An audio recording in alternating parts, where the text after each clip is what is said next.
there, it's Kevin with RogueDeckBuilder.com here with a quick market update video. I'm going to start doing these every Monday. I'm going to try to get some more snazzy editing in. I've been working on some projects. Been working on another Commander video, a few sponsored videos, and whatnot. So this is just going to be another point and shoot type video. But I want to talk about three different categories right now. One for standard, one for modern, and then another interesting market update. So for this week, the first interesting card is Risen Executioner.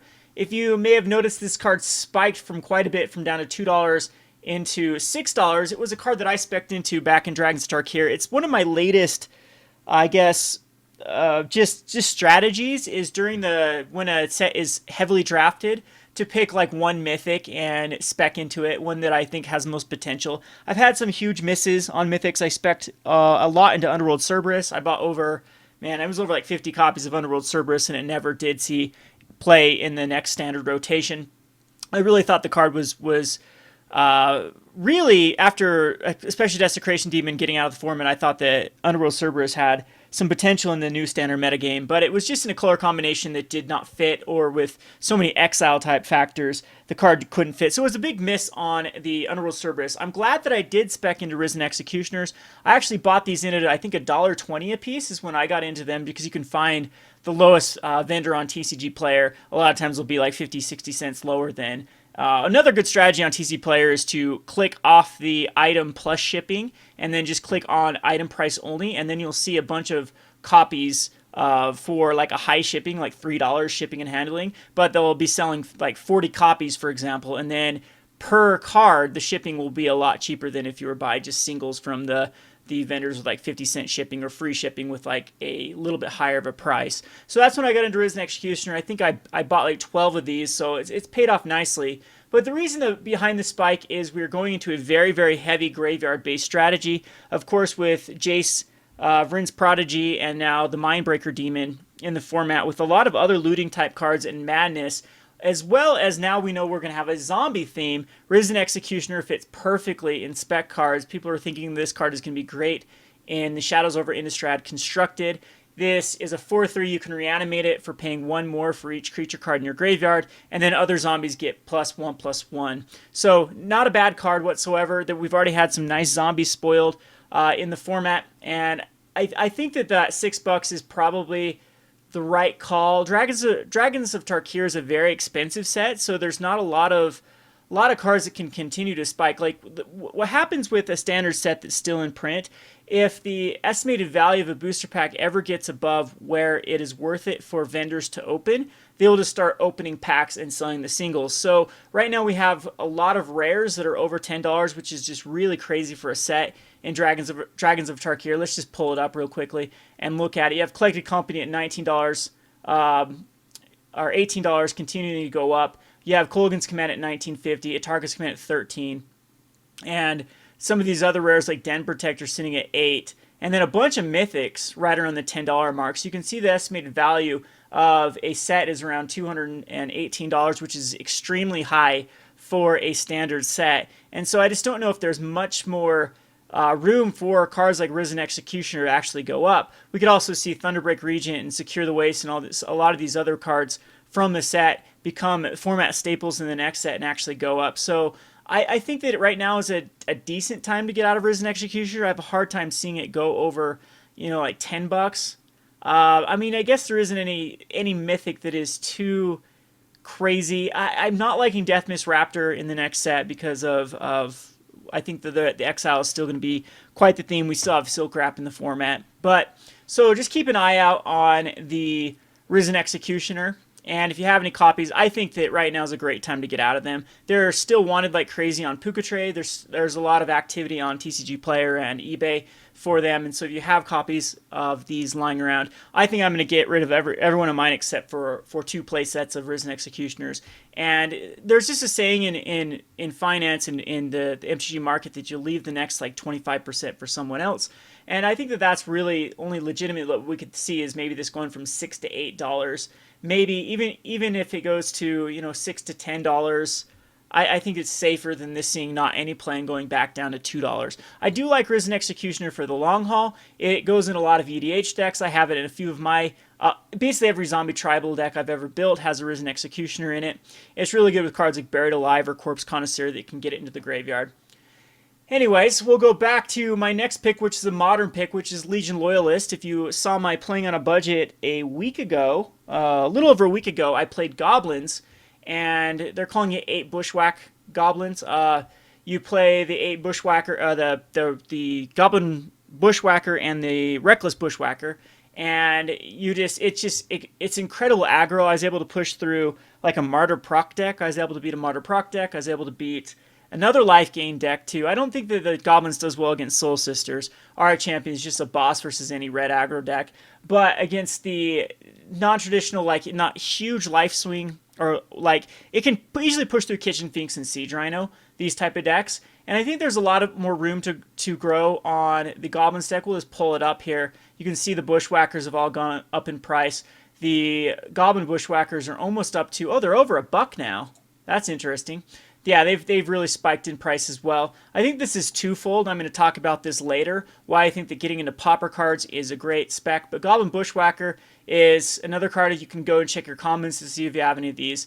And then, trade them off. This is something I've made just a killing off Puka Trade, is when these commons spike. Another reason why I buy bulk pretty religiously is commons will get up to $1. I don't like keeping cards commons that are over $2 once a card. I'm like selling out of Spreading Seas right now that are over $2, and Goblin Bushwhacker, I think I'll let it go up for a little bit more, and then I'll sell my copies of Goblin Bushwhacker because they are very, very ripe for reprint once they get over $2. They're so easy to put like 4 of them in another type of like box set or special set in the future. So that's common, and then it just kills the price of them. So yeah, anyway, you can go ahead and come over here to MTG Goldfish and just check out these Goblin decks in Modern and see what cards are good. We got Goblin Grenades, I think, are really ripe for a spike as well. We have the Pile Driver, you can see start going back up. Even Raging Goblin in a lot of these lists is a 4 of.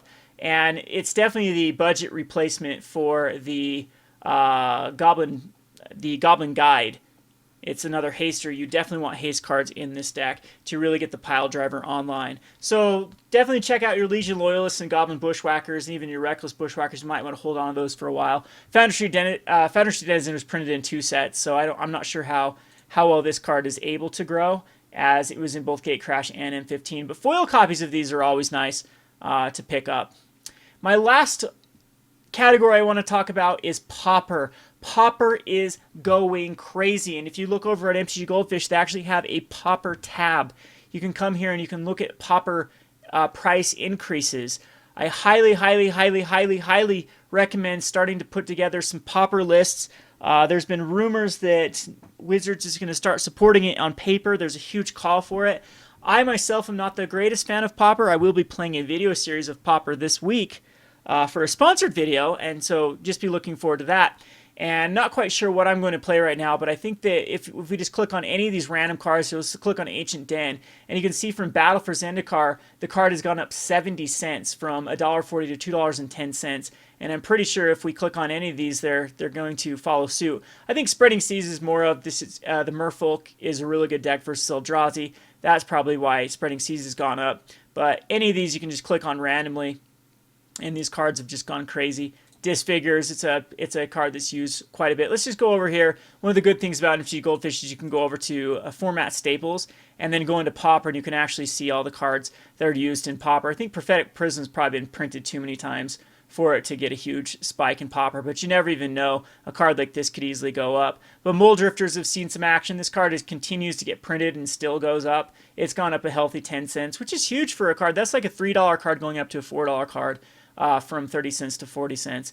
And this is basically how I've traded, I think, over 200,000 points on Puka Trade, or yeah, it's over $2,000 I've traded on Puka Trade, and the majority of the cards that I've traded have been the commons and uncommons, like Vandal Blasts. I've probably sent off like 50 Vandal Blasts, and then cards like Nature's Claims. I've sent so many Nature's Claims and Thought Scours off. And I think that if you go check out Puka Trade right now, there is just lots of people wanting Pauper cards, and that's a good sign. I've been holding on to Preordains forever, and they're finally starting to see some movement. They're up 25 cents from from the Battle from Zendikar. So definitely go check your commons and uncommons. Start piecing together some nice little pauper decks. It's a format that I think is just a reaction to the high prices in Modern and the high prices in Standard. And these format staples in the pauper just going to continue to go up. Blue decks are still very popular, even though they keep banning a blue card. It seems like almost every ban list has another blue card that they ban, with the latest one being Cloud of Fairies. But you can see the top creatures over here. Angler is also a great card just to have stockpiles of. This card is going to be insanely expensive in 4 years, as it sees play. I believe even in Legacy has seen some Angler. Let me check that to see for. Yeah. There's some Legacy decks that have played the Angler. So those are always cards to stockpile on. I think I have over like 500 copies of Angler just by picking up people's bulk, and it's just a good way to prepare for the future. I did this with Thought Scourers and Gitaxian Probes in the past, and thought I'll have to show you my Puka Trade data and even like my TCG player data, and show you just how many Thought Scourers I've sold in the past year. And it's pretty substantial. I mean, this was a free card that I was able to pick up for a third of a cent. That's what I buy bulk for, is a third of a cent. So basically, $3 per thousand is what I buy, and you find a lot of gems like Nature's Claims and Thought Scours and Vandal Blasts and things like that. They're easily traded if you just have patience on, especially trading services like Puka Trade, or if you just take them to your local game store. You'll be surprised. When I used to play in Salt Lake City, one of the largest local game stores, I was the only one that had commons and uncommons in my binder. Well, I mean, some people have like lightning helixes and things like that were over like $3, but I was the only one that had like 25-cent commons and uncommons in my binder. And you'd never know, especially before FNMs, when people were looking for like, oh, I need 4 of these cards, and I was the only person that actually had them. You can actually trade up and be like, well, I'll trade you, this for this rare that's worth 50 cents. Like, okay. And you just trade up. So that's my 3 recommendations for just the quick picks right here. Look for Legion Loyalists. I'm not quite sure that I'm sold on Legion Loyalists as a hold on. I think I'd sell both Legion Loyalists and the Arisen Executioner, but definitely go look at cards that synergize with those. In fact, I'd appreciate in the comment section below if you'd write some of the cards you think have potential dealing with Legion Loyalist and the Risen Executioner. I think is Tormenting Voice rotating out, but I mean, if there's any discard enablers right now out of Dragons of Tarkir Origins, I think that those are definitely worthwhile looking at. There's always there's the green card out of Origins, the one that looks at the top 5 cards, right? And then Spell Mastery. I think Spell Mastery gets a lot better as well. Origins just synergizes very, very well Shadows of Innistrad. So check that out, and I'd appreciate the comment section below your top 5 picks of cards that have potential of going up. Again, I'm going to try to get some more snazzy editing in the future for these Rogue Market updates, but for now I just wanted to talk about some picks, and I hope you enjoyed. This has been Kevin with RogueDeckBuilder.com. Thanks for watching.